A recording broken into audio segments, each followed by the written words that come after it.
kids. Okay, we're going to do an equilibrium torque problem with some angles to it. So it says, determine the force of tension and the hinge forces acting on a beam. The beam is 15 kilograms. It is a uniform beam. We'll talk about what that word actually is saying. It's 3 meters long. There's a string attached 2/3 of the way along the way. The string makes a 30-degree angle with the horizontal. There's a person standing 1/3 along the way. So what do we do first? Well, we do what we always do first, and we draw a picture to represent the problem. So let's do that. Let's draw a picture to represent the problem. So here's my wall. Here is my beam. Okay. This is where the hinge is going to be. And then 2/3 of the way, there's going to be a string attached, so we'll say it's right there. It's going to make a 30-degree angle.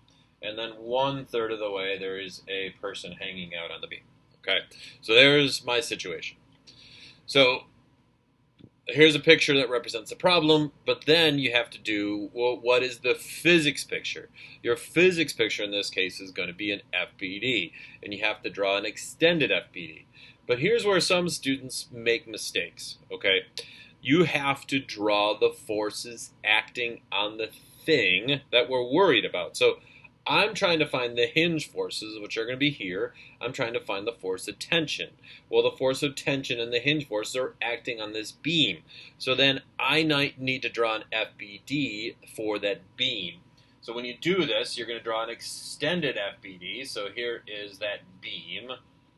And then you have to draw the forces that are acting on it. So, well, the reason we say uniform is that tells you where the center of mass is going to be located, which is going to be right in the middle of it. And so that means the force of gravity from the center of mass is going to point straight down. 2/3 of the way, so here is going to be my hinge, but 2/3 of the way, so 1/3, 2/3 of the way, is going to be the force of tension.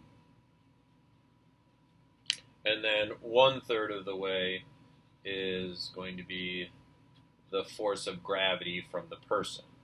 So this is the person pushing down on the beam. Okay. Yes, I want to make sure you understand. There are forces acting on the person, but I don't care about those forces. I care about the forces acting on the beam. Now, in fact, okay, if you take a look here, and this is where you're going to be, you should be kind of cued in here. If I draw my components, so I call this FT perpendicular, and I call this, let's say, FT parallel, or if I want to call it X and Y, in some cases, it makes more sense to call this X and Y now. So let's, if you want to call that X and you want to call that Y, if you take a look, okay, well then this beam cannot be in equilibrium unless there's a force going which way? Well, unless there's a force going to the right. So there has to be a force from the hinge going that way. And then if you take a look, the way I have this drawn, we'll see if this is the correct way, but you see how these two forces down definitely look bigger than this force going up. So then I would have to have some force from the hinge also going up to cancel that out.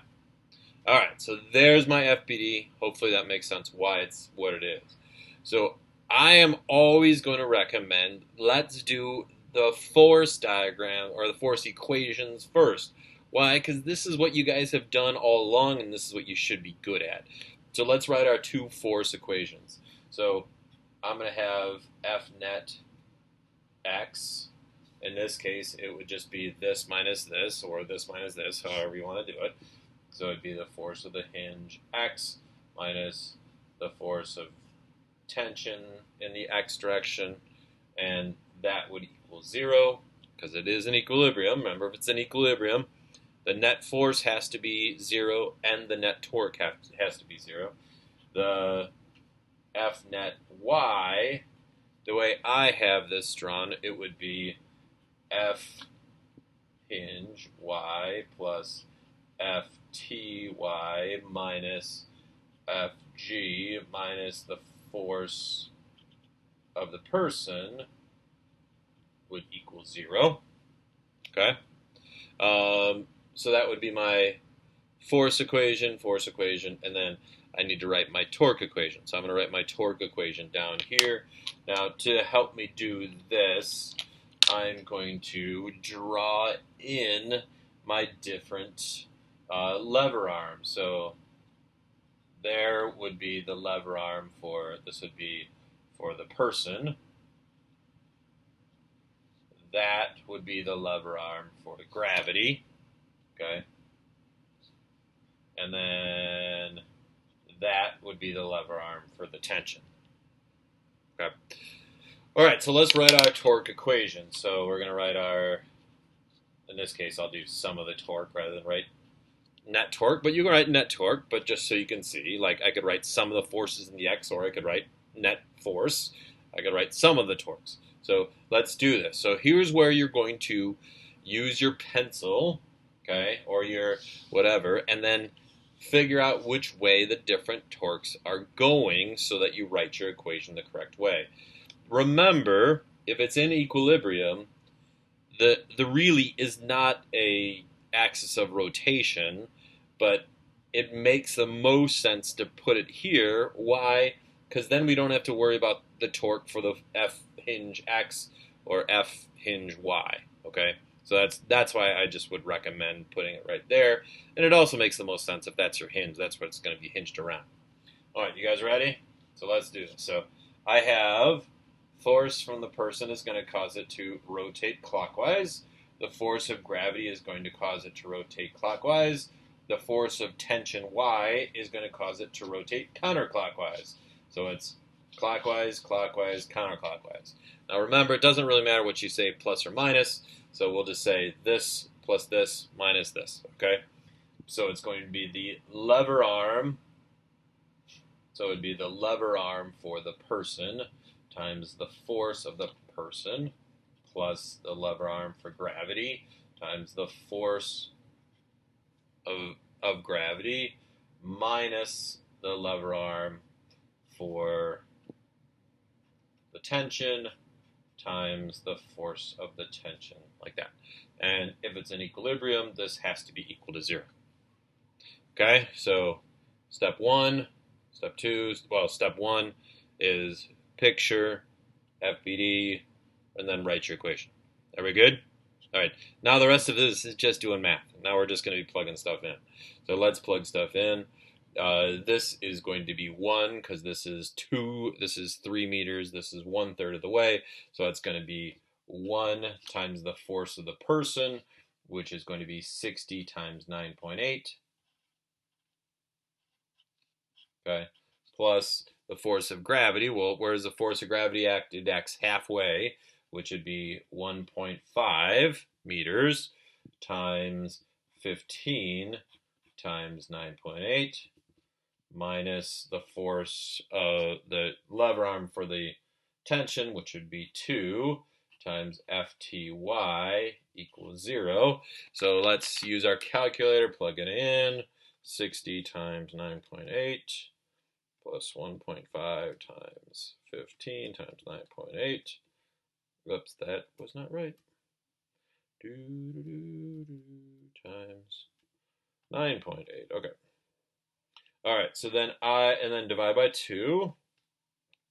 And I get the force of tension in the y direction to be 404.25 newtons. Okay. 60, let me just make sure I did everything right. Always good idea to double check your work, kiddos. So we got that, okay? So then I can plug that in over here. So you can see I know the force of tension Y is 404.25. So I'm going to get the force of the hinge Y plus 404.25 minus 15 times 9.8 minus 60 times 9.8 equals 0. And then I can solve for the force of the hinge y. So let's do that. So divide by 2. So 404 minus 15 times 9.8 minus 60 times 9.8. And I get, oh, look, interesting. I get a negative 330.75 newtons. All right, this is awesome. So let's interpret this, okay? So if you take a look in my picture here, I assumed that this was going to be pointing up, because that was how I drew it, but you can see that this force I should have drawn way, way, way bigger, because as it turns out, this is actually pointing the other direction. So remember, the negative doesn't tell you it's pointing down, it's just telling you it points in the other direction that you guessed. I guess it was pointing up, and it's not, so I would say the force of the hinge in the y direction would be 330.75 newtons, and then I would draw an arrow and say it points this way, where this tension was pointing up. Okay? All right. Then we still need to find the x component. So let's go back to our vector here and draw it out. This is 404.25. That's going to be 30 degrees. And then we got to use our mad trig skills. 404.25. So if I go tangent of 30 equals 404.25 over that, okay? So divided by tan of 30, I get 700, so FTX equals 700.18 newtons. So that means the force of hinge X has to equal 700.18 newtons, and it has to point that way. All right, so boom, boom, boom. Oh, I didn't actually solve for my tension, because it does say to solve for my tension, so let's do that too. Use my mad trig skills here. So if I say 404.25, oh, that's going to be 808.5. So then the force of this side is 808.5 newtons. So Ft equals 808.5 newtons at 30 degrees. I guess the way I have it drawn, it would be like, you know, above the horizontal. Or if you want, I could just say that way.